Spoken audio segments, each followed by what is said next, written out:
Hey y'all, Michelle here with My Designs in the Chaos, where it's our goal to develop, encourage, and grow your crafting talents and confidence. And this month, school is back in session. Crafting school, that is. And today, we're going to be creating some really simple snowflake wall art. Have you ever been shopping at a store and you're browsing through the store and you see something super cute and then you look at the price tag and it makes you go, whoa, hold on a second. Well, that's what happened to me the other day. I was actually browsing online and I came across the cutest snowflake wall art, and then I scrolled down and saw the price tag and thought, hold on a second, I bet you I could make that. Today, we're gonna be making this snowflake wall art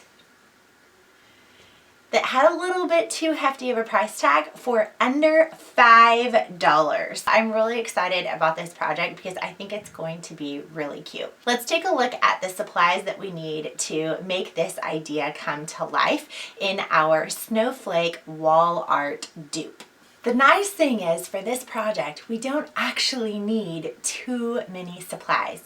So first up, we're going to be using this chalk paint. I'm using the color plaster. You want to have some kind of a white paint. You could also use acrylic. I like chalk paint because it's a little bit thicker, and so I'm not going to necessarily need to apply as many layers to it.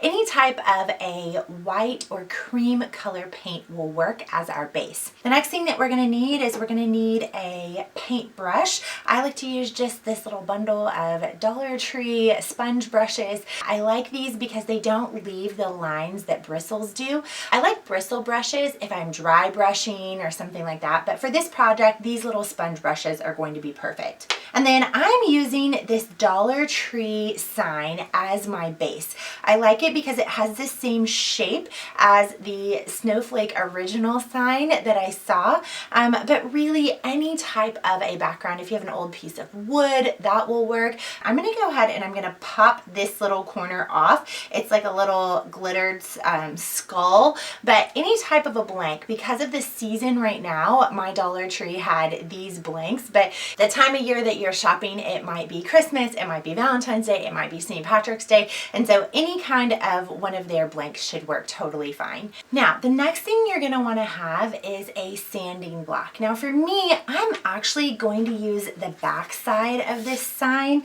so that way I don't have to worry about sanding this and I don't have to worry about the glitter and all that kind of stuff. But if your back of your sign, it doesn't look good, or you want to make it double-sided, then you want to use the sanding block. What you'll do with this sanding block is you will actually just take your sanding block and you'll just gently go over that glitter, and you'll see the glitter just really easily come away. Now, it's very messy. The glitter is going to get everywhere, so be prepared for that as you're sanding. And then I'm also going to need a glue gun as well as a pile of sticks. Now, I had one of my boys go and gather this pile of sticks for me, but you could absolutely go out to your yard and gather the sticks yourselves, or there's probably a bundle that you can purchase on Amazon, or maybe your Dollar Tree has them as decoration, but I just used some free ones that were laying around out in my yard. That's the supplies that we're going to need for the project.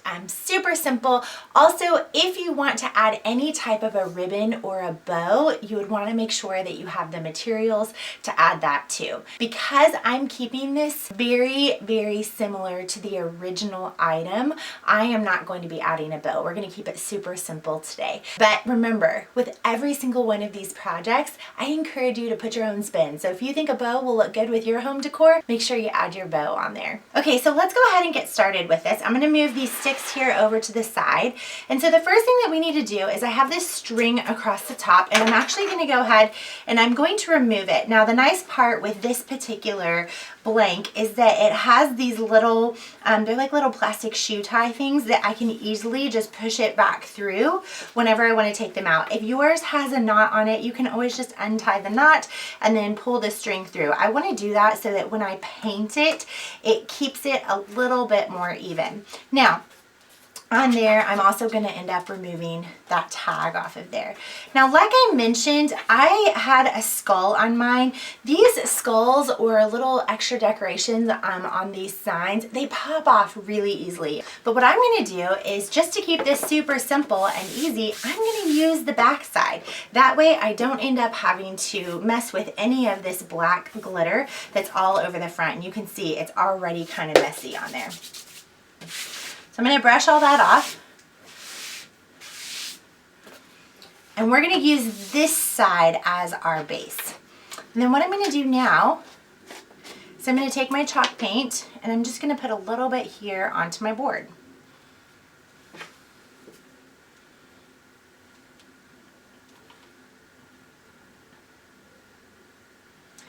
Now, chalk paint is a lot thicker than typical acrylic paint, and so you won't need as many layers. It also dries a little bit faster, just because of the consistency of it and the thickness of it. And so I'm going to go ahead and I'm just going to spread this chalk paint out all over the base of my sign.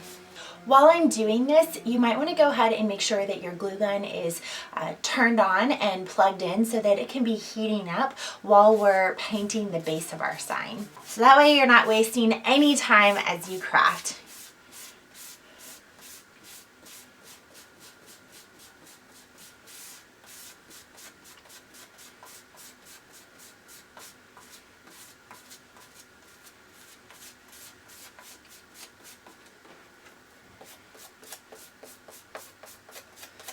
As you're painting, you're going to want to make sure you go in smooth, long strokes. You also want to make sure that you're going the same direction in all the strokes. So you don't want to do half of your sign this way and then half of your sign this way, or you'll be able to see the different stroke lines once it dries. So keep that in mind as you're painting. That's just a little helpful tip for you.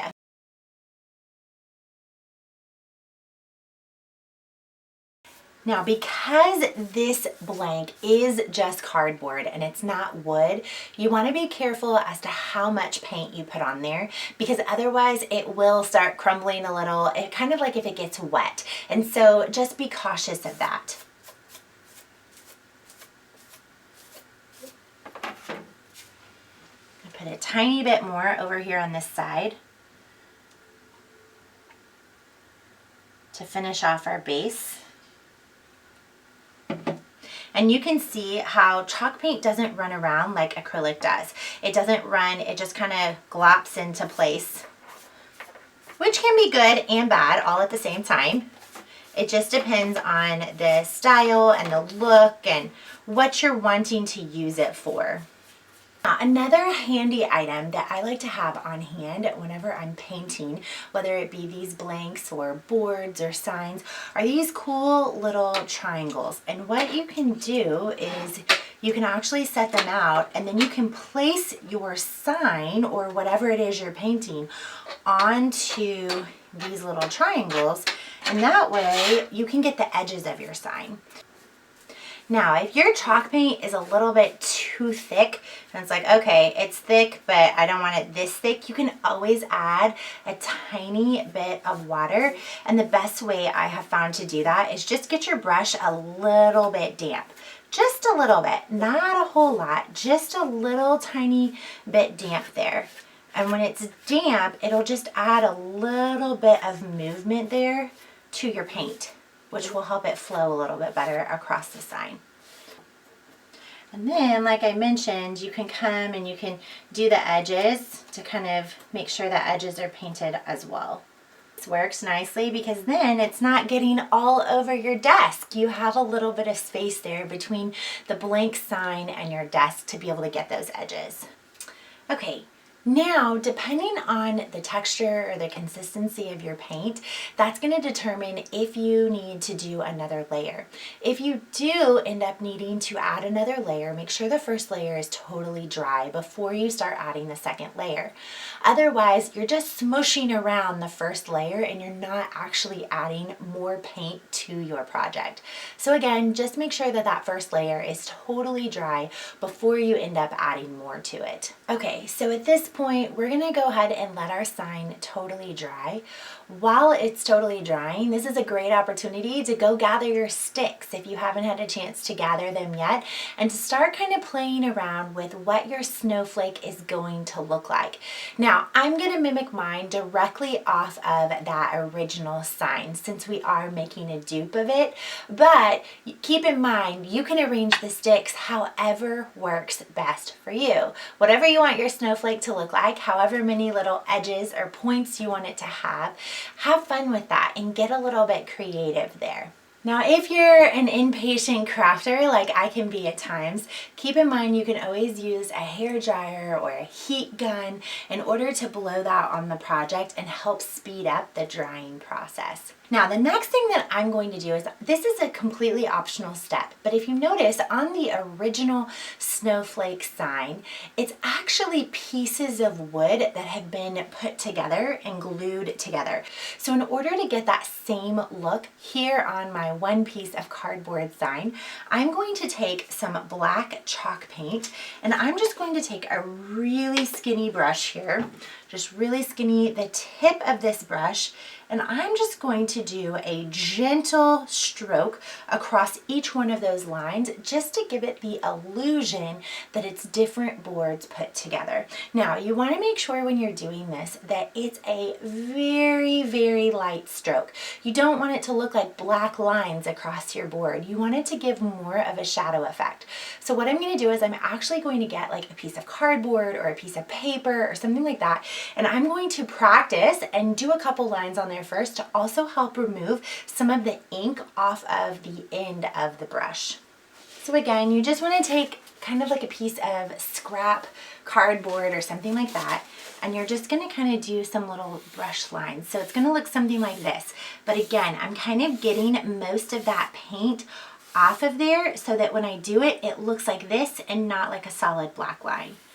Okay, so that's what I'm gonna do now that my board is totally dry. And every time that I re-dip my brush in that paint, I wanna make sure to do a couple lines on that practice board to remove any excess paint. So again, it looks more like a shadow rather than a big black line across my sign.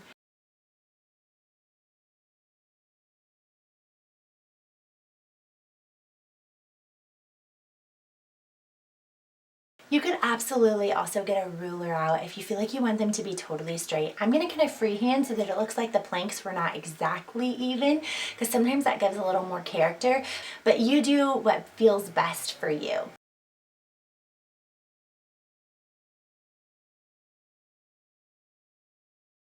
Notice how little paint is really needed to actually get these lines on here. Okay, so now we have these kind of like built-in shadow lines on our board, and now it's time to add the actual snowflake. So I'm gonna place this board over here to the side.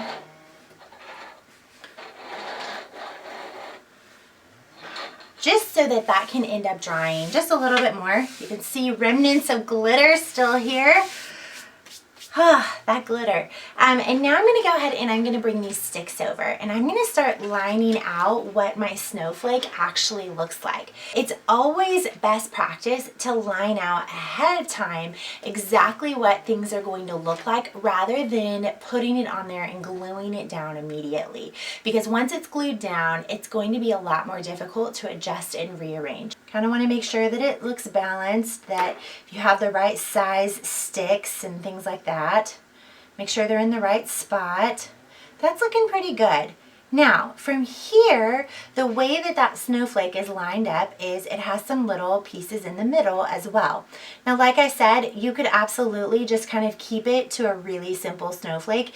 It's up to you if you want to add these inside pieces or if you want to keep it where it's a little bit more natural. It's, again, that's a choice you have to make, but I'm going to go ahead and add them in just so that I can mimic it as much as I can.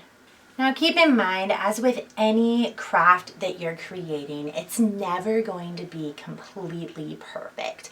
And that's okay. That's part of the fun of adding your own personal touch to the projects that you have around your house and that you give to family and friends, because it wouldn't be yours if it didn't have your touch on it. don't get held up by that idea of perfection, because I promise it's just not there. Now, something when we're looking at this snowflake, we want to kind of make sure that each one of these little like limbs of the snowflake, I guess, if you will, that they meet in the middle, and that each one of these kind of meet as well. Otherwise it'll look a little bit off. So just kind of keep that in mind as you're placing them down. Okay, so from here, there's one more little layer of snowflake, and that's on each one of these top pieces. There's an additional little flake that comes on each one of these. And again, this is a great opportunity if you want to adjust where the sticks go, or you know, which stick is where. Sometimes certain ones fit together better than others. Like this one, I need a couple extras, so I'm going to go ahead and just break them off. If you use dried sticks, it works a little bit easier than fresh ones. They just snap a little better. And if there's like an area that becomes exposed, like for example this one, you could always go back with a little bit of brown paint and touch that up a little bit, just so it's not a really light color compared to the rest of the colors. So that's looking actually pretty good. I'm liking it. And so it's pretty balanced. Everything's kind of lined up pretty good. And you can kind of make those final adjustments as well once we put them onto our sign. And so now we are ready to actually apply this here to our sign. And the way that we're going to do that is we're going to use hot glue. Now, there's lots of gluing options out there. There's things like E6000, and there's sticky tack, and there's hot glue. I'm going to go the hot glue route just because I want it to dry a little bit quicker. E6000 is another great alternative. The problem with that though is it takes a lot longer to dry. Okay, so now I'm going to go ahead and I'm going to bring this blank back down, and we are going to start hot gluing our sticks onto our sign. So let's get to it. So I'm going to go ahead and start with the middle stick that goes right in the middle of the entire design, because I know that this is the middle little like section, and this is like the middle point. So I'm going to go ahead and just place that one there to kind of line it up and to get me going. And then I'm going to do this one from the other side. So that way we kind of have our middle base and something to work from.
And when you're gluing the sticks, you want to be cautious that you don't put too much hot glue on each one of the sticks. Otherwise, when you press it down, that hot glue will seep out over onto the sides so that when you're looking at the stick, you can see it and it just won't look very attractive on your sign. So make sure that you use your hot glue sparingly, but enough to make sure it's stuck well.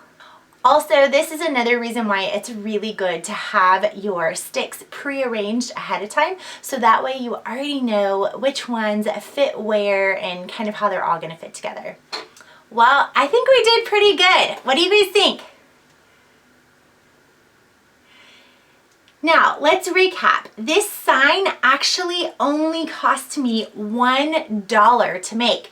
That was for the blank board because I got the sticks from my yard. I already had the paint and it only cost $1 and I already had the hot glue. So this is a really, really fun dupe for you to be able to practice at home too. Sometimes we see that huge price tag and it's like, oh, forget it. But I'm here to remind you that you can still have really cute things using what you already have access to. I can't wait to see how you're able to bring this dupe to life. So next time you see something in the store and you say, I could totally make that, take some time to actually make it and then come show it off over in our free Facebook community. Make sure you come connect with us. It's so fun to be able to see what you're creating. Until next time, I encourage you, stop just collecting and start actually creating. And remember, there's no wrong way to craft. I'll see you back next time. Bye.